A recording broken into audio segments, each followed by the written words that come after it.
I'd really like to start off by saying congratulations to Coach Sadler in the Nicholls State program.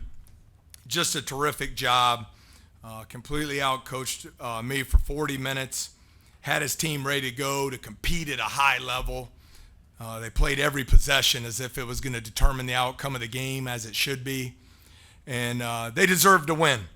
Really shouldn't have had to work that hard to get the win. Because for whatever reason, I didn't have our team ready to play in the first half. They just spaced us out, whipped us off the dribble. We struggled to communicate defensively, and credit to Nicholls State. They made us pay every time. Every missed switch, guys stepped up and buried threes. They just played with a lot of energy and fight. That's how they were able to overcome the 20 turnovers that we were able to force there. I apologize to everyone who came tonight. It's my responsibility to have our team locked in and ready to compete and take great pride in putting that LSU jersey on. And I failed miserably in that challenge tonight. And we'll get back to work this weekend to improve our team. You spoke on it there, but just what do you think was the reasoning behind the first half and just why you guys came out that way? Yeah, I just have always been a big believer in this, Glenn. What a privilege. You get to represent LSU. I don't care. They get to represent Nicholls State. You're playing Division I college basketball. People spend their money to come watch you play. You can watch the game either on TV or on the internet anywhere in the world. It is the opportunity of a lifetime. The price of admission for that is you come out and you play your tail off every second you're on the floor. And you compete. And you show some passion and some heart. And I didn't get it done. I didn't have them ready to play that way. Yeah, Coach, offensively, what gave y'all trouble in the first half, and what did y'all do better in the second half? Yeah, I think they were really good in their zone. Zones we've seen so far in scrimmages, exhibitions in the first game. We've been really unselfish. We've moved the basketball. We've cut hard to find the open areas. It's allowed us to be a high assist team against zones. Tonight, you saw some possessions where we tried to go 1-on-5 and dribble through an entire zone, which is hard to do.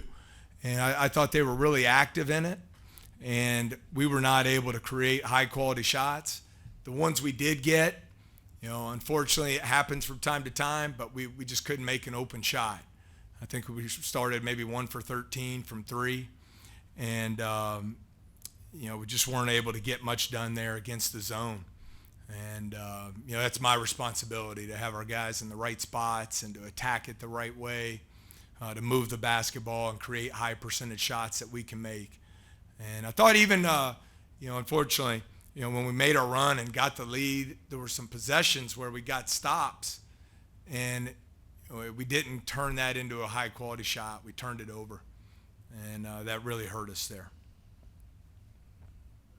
Hey, Coach, you head to Charleston this next week, and just what do you want to see from your team during that tournament? Yeah, I'm not real worried about Charleston. I just can't wait to get back to practice, to really work on getting better at the things we need to do from an energy and effort and intensity standpoint.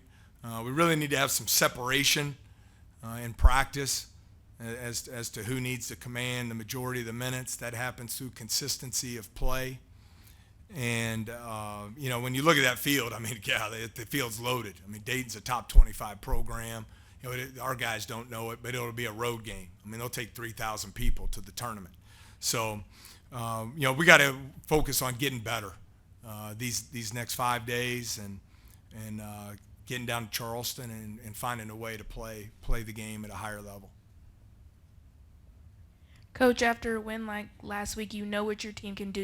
They can win. Does that give you hope for the rest of the season? I still, it's a very fair question. I really like our personnel. I think we have good players. I think we have great mix of talent, size, athleticism. But for whatever reason tonight, I didn't have us ready to go. So, it is a long season. Really it gives you two choices. You can feel sorry for yourself and pout around, and that ain't going to help anybody. Or you can have a mindset to come back and get to work. Maybe a little more urgency and purpose to how we practice to get better and have an opportunity to compete against a really good Dayton team on Thursday. Mike Williams seemed to have a nice second half for you guys. I think he had 4 steals in the second half, made some good plays offensively. Just I know you've spoken about him some already this year, but just did you see something from him in this game that gives you even more confidence in his long-term potential? Well, I want him to be more aggressive, looking to shoot some of those open threes against the zone. I think he got a little trigger shy there, but I thought you saw his defensive intensity in the second half, forced some turnovers, created some steals for us, had a really nice drive against the zone where he was able to knife through and get a nice and one there. So just got to keep working to get better. Yeah, Coach, it's an incredibly frustrating loss, but there are some positives to take. Trey Hannibal, I thought, had a really nice second half. Just speak to the energy he brings to you in the backcourt, especially on the defensive side of the ball as well. Yeah, well, Trey's a very physical, athletic player.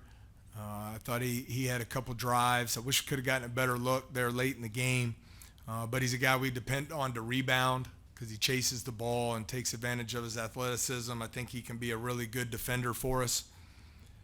I did think Jalen Reed did a lot of great things for us on both ends of the floor.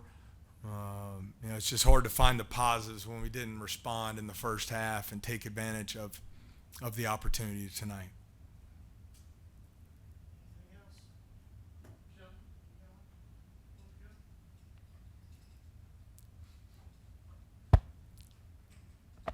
Matt, what was causing so much trouble with the switching you talked about, especially in the first half? What did they do that kind of made you guys maybe a little slow to the ball?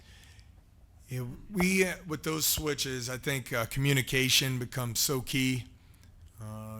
You got to really have a laser focus out there on the floor to see those switch opportunities and communicate them. And we were just late for whatever reason. And credit to Nicholls State, they made us pay every time. West is a unique player for them. They kind of use him. Sometimes he plays at the 5, sometimes at the 4. They really use him as a point guard. And he initiates a lot of their offense. And I thought, while he didn't score it as efficiently as he did Monday, and he had some turnovers, I thought he made some really good plays and really put us in some tough spots defensively, especially in the first half. Hey, Coach, how you doing? Anthony Renato with Culture Media. The other night we saw Will Baker play pretty impressive, but he wasn't on the floor as much tonight. What did you see from Will, and why wasn't he on the floor as much? Yeah, for whatever reason, we weren't able to get him going offensively there. I did a poor job with the design of our zone attack, and that's something I'll have to work to get better at. And then defensively, the way they were playing and just spacing the floor, it was putting us in some really difficult positions defensively, and they were able to get to the basket. We struggled some in our ball screen coverage. It's not just his fault. It was a team effort there, but we felt like we had to go with some different players in the front court to match up with the way they were playing because their 5s were in foul trouble. They were really playing 5 guards. All right. Thank you, Coach. Okay, thank you all so much.